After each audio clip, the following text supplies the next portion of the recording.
Kejagung RI menyebut ayah terdakwa Ronald Tanur, yakni Edward Tanur, mengetahui suap yang telah dilakukan istrinya. Meriska Wijaya, istri Edward Tanur sekaligus ibu dari Ronald Tanur, telah ditetapkan sebagai tersangka karena melakukan suap kepada 3 hakim dalam perkara vonis bebas Ronald Tanur terhadap kasus penganiayaan berat kepada mendiang Dini Sera Afrianti. Meski mengetahui suap yang dilakukan oleh istrinya, Edward Tanur tidak mengetahui jumlah uang yang diberikan kepada hakim melalui Lisa Rahmat selaku pengacara Ronald Tanur. Suaminya berdasarkan keterangan sampai saat ini, dia mengetahui kalau istrinya berkomunikasi, berhubungan, minta tolong terkait Ronald Tanur kepada LR. Tetapi untuk jumlah uang suaminya tidak tahu jumlahnya. Jumlahnya dia tidak tahu karena memang suaminya sepertinya ya seorang pengusaha jarang di Surabaya. Assalamualaikum warahmatullahi wabarakatuh. Para pemirsa, melihat kasus-kasus besar yang bisa bebas karena hakimnya disuap atau karena permainan duit, baik dilakukan secara langsung maupun dilakukan oleh para pengacara atau para maklar kasus. Melihat kasus-kasus itu orang curiga apakah nanti kasus yang sedang digugat oleh Ibu Lilis Siti Rahmah yang di mana Yusuf Mansur telah kalah di Pengadilan Negeri Bogor, lalu dia mengajukan banding di Pengadilan Tinggi di Bandung juga kalah. Lalu Yusuf Mansur tidak mau menyerah, melakukan kasasi ke Mahkamah Agung. Materi yang dipersoalkan oleh Pengadilan Negeri di Bogor itu, Yusuf Mansur harus membayar uang sekitar 4 miliaran. Lalu kemudian kasusnya lama sekali ditunggu. Kalau kita berkaca kepada yang sudah-sudah, biasanya hakim yang membebaskan kasus-kasus besar itu ternyata disuap. Seperti yang tampak di Pengadilan Negeri Surabaya. 3 hakimnya kena suap dengan uang miliaran rupiah.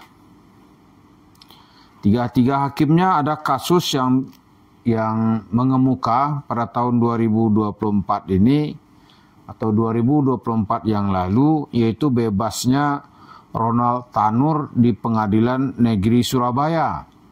Kasusnya adalah penganiayaan hingga tewas. Ya, penganiayaan hingga tewas terhadap seorang kekasihnya ya yang sudah dia gauli mungkin ya. Dia telah berhubungan selama 5 bulan. Perempuan yang dia bunuh itu atau yang dia aniaya sampai mati itu adalah Dini Sera Afriani. Yang menarik buat kita, cara hakim membebaskannya, celah yang dipakai adalah kan orang habis dianiaya itu kan dia bawa ke rumah sakit. Tahu-tahu di tengah jalan meninggal dunia. Ini kan lucu sekali ya. Jadi kasus penganiayaannya itu seakan-akan dinafikan. Ya kan? Dia tidak membunuh katanya, cuma dia tuh meninggal di tengah jalan. Jadi aneh juga. Lalu kemudian kasus ini berbuntut, ternyata ada para Markus, yaitu maklar kasus, yang namanya juga sangat populer, yaitu Zarof Ricard.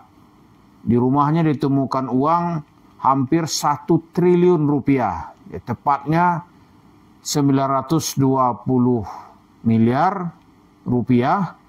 Lalu ditemukan juga emas lebih kurang 51 kilogram. Kalau ke sekarang 1 kilogram itu mendekati 2 miliar. Ya kan? Jadi kalau 50 ya hampir 100 miliar. Karena itu dibulatkan biar gampang yaitu 1 triliun. Nah, apakah ini nanti, ya kekhawatiran kita ini, terjadi juga pada kasus Yusuf Mansur gitu. Ya kan? Karena dalam kasus Yusuf Mansur dengan Zaini Mustafa itu Yusuf Mansur marah benar kepada lawyernya. Ya, mungkin karena dia sudah keluar duit banyak, tapi kasusnya masih menguap gitu. Di mana Zaini Mustafa bisa mendaftarkan kembali kasus ini untuk diverifikasi ulang atau untuk dikaji ulang, benar nggak pengadilan telah berbuat sesuai dengan jalur kebenaran gitu. Karena ya seperti cerita Zaini itu, di Pengadilan Negeri Jakarta Selatan dia dimenangkan, di mana Yusuf Mansur harus membayar 1.200.000.000 rupiah. Tapi Yusuf Mansur nggak mau. Dia nego-nego dengan Zaini, dia hanya mau membayar sejumlah uang yang disetor. Kira-kira tahun 2009 yang lalu, yang jumlahnya lebih kurang 80 juta rupiah. Lalu dengan Ibu Lili Siti Rahmah, uangnya yang disetor saat itu ke Yusuf Mansur ada 250 juta rupiah. Tapi setelah lebih 10 tahun berlalu, di pengadilan Yusuf Mansur harus membayar 4 miliaran rupiah gitu. Nah, di Mahkamah Agung nanti bisa nggak kasus ini dimenangkan oleh Yusuf Mansur? Kita itu yang mengkhawatirkan kita ini, melihat perilaku ya, keadilan yang berlaku di tengah masyarakat kita dalam beberapa waktu belakangan ini. Kita lihat sepanjang akhir tahun 2024 sampai tahun 2025 ini tidak ada kasus-kasus besar yang bisa diselesaikan. Ya, kalaupun ada, itu pun setelah intervensi Presiden Prabowo. Apa misalnya? Kasus timah yang menimpa Harvey Muiz. Oleh hakim mula-mula dia dijatuhi hukuman 6 tahun penjara. Lalu Presiden intervensi mengingatkan supaya dihukum berat. Akhirnya pengadilan memvonis kalau nggak salah itu 50 tahun gitu. Tapi itu kan masih panjang ceritanya. Hukum 50 tahun bagi kita kan nggak ada gitu. Bisa-bisa dia dijatuhkan hukuman 20 tahun. Lalu kasus sebesar itu gitu, 300 triliun rupiah. Ya kan, negara dirugikan 300 triliun rupiah, hukumnya cuma segitu. Lalu Yusuf Mansur bagaimana? Kan cuma 4 miliaran gitu. Bagaimana kalau berlaku main belakang? Bisa nggak? Kalau dalam kasus-kasus yang lain ternyata itu terjadi. Kasus berat bisa selesai gitu. Ronald Tanur itu kasusnya penganiayaan dan pembunuhan. Jaksa menuntut 12 tahun penjara. Tapi kemudian hakim membebaskannya. Hebat kan? Ya, kalau Yusuf Mansur kan kasusnya bukan kasus pidana. Kasusnya kasus perdata gitu. Ada nggak kemungkinan bisa bebas gitu? Ya kalau menurut kita ya melihat perilaku atau perilaku peradilan selama ini ya mungkin saja. Ya kan? Mungkin saja. Satu pertimbangannya secara material ini kasusnya kecil, itu kan pengacara bisa kasak kusuk. Para pemirsa tahulah arti kasak kusuk ini. Lalu yang kedua, kita lihat Yusuf Mansur ini kan punya pundi-pundi uang yang sangat banyak. Ya toh? Kan nanti bisa beralasan. Kan aneh sudah bayar pakai daun. Sudah saya bayar Pak Hakim pakai daun. Terus apa lagi? Oh ya sudah, kamu sudah membayar pakai daun. Ya, bisa bebas, menang. Kasusnya di NO gitu kan. Kan begitu biasanya yang dilakukan gitu.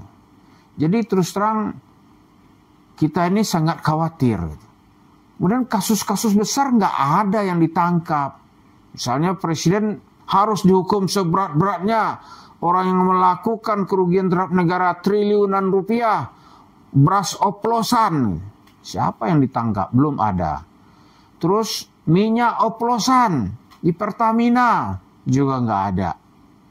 Terus pagar laut, siapa yang ditangkap? Nggak ada. Terus apa gitu? Terus koperasi di desa-desa yang dilakukan oleh aparat desa, ada nggak yang ditangkap? Enggak juga. Karena itu kita melihat sekarang ini agak pesimis ini. Bagaimana nanti Yusuf Mansur yang dibebaskan lalu berjingkrak-jingkrak. Lalu dengan cara itu dia nanti bisa menepuk dada, loh ini loh warung steak and shake yang didapatkan atas titipan Allah. Kan gitu kan? Ngapain kalian ke pengadilan, kan gua udah bilang. Paling dia ngomong gitu. Gak akan merubah keadaan. Ya, akhirnya masyarakat banyak yang frustasi. Tapi bagi kita nggak penting itu.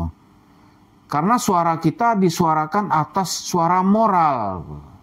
Hasilnya kita nggak tahu ya. Tapi ada kekhawatiran dan kecurigaan kita. Bagaimana aparat atau iblis-iblis di belakang layar itu bermain. Bagaimana yang salah akan dinyatakan benar. Dan yang benar dibikin frustasi mencari kebenaran. Apakah ini akan terjadi pada Yusuf Mansur? Kita berharap hakim-hakim ini masih berbicara dengan hati nuraninya. Tolonglah orang-orang kecil ini agar dikasih kesempatan untuk mendapatkan keadilan.